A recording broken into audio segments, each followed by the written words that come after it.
When dividing decimals, we want to follow these steps. Step number 1, we want to make the number in the divisor a whole number, and we do that by moving the decimal point. So the divisor needs to be a whole number, and we do that by moving the decimal point.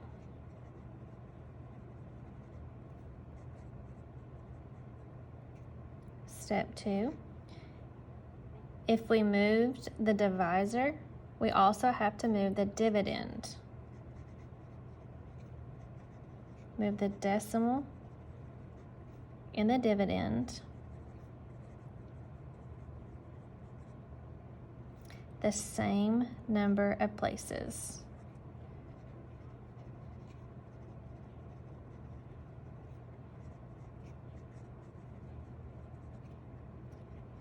Now you are ready to divide like normal. And the last thing you want to do is you want to line up your decimal.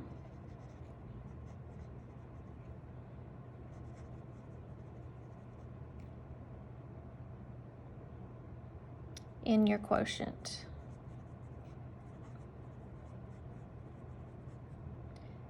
From the dividend.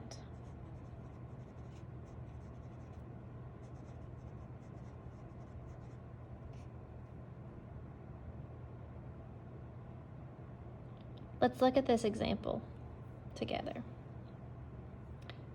We've got 3.64. I'm going to rewrite it up here. I'm sorry. Example. 3.64 divided by 1.4. So we're going to come down here. Remember, the first number you have, this is your dividend. So it's going to go inside the bracket. 3.64 divided by 1.4. But in step 1, it says the divisor needs to be a whole number.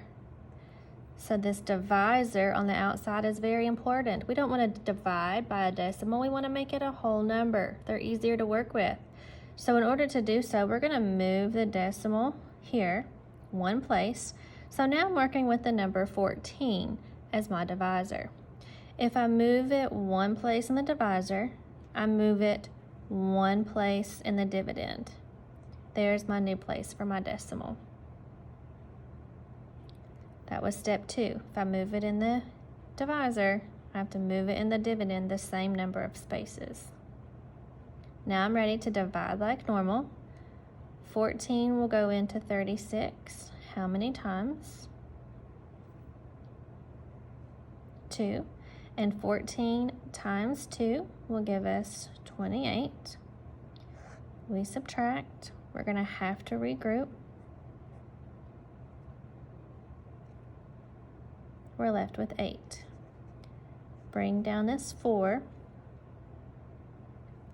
14 will go into 84 6 times, and 14 times 6 is 84. When we subtract, we have no remainder.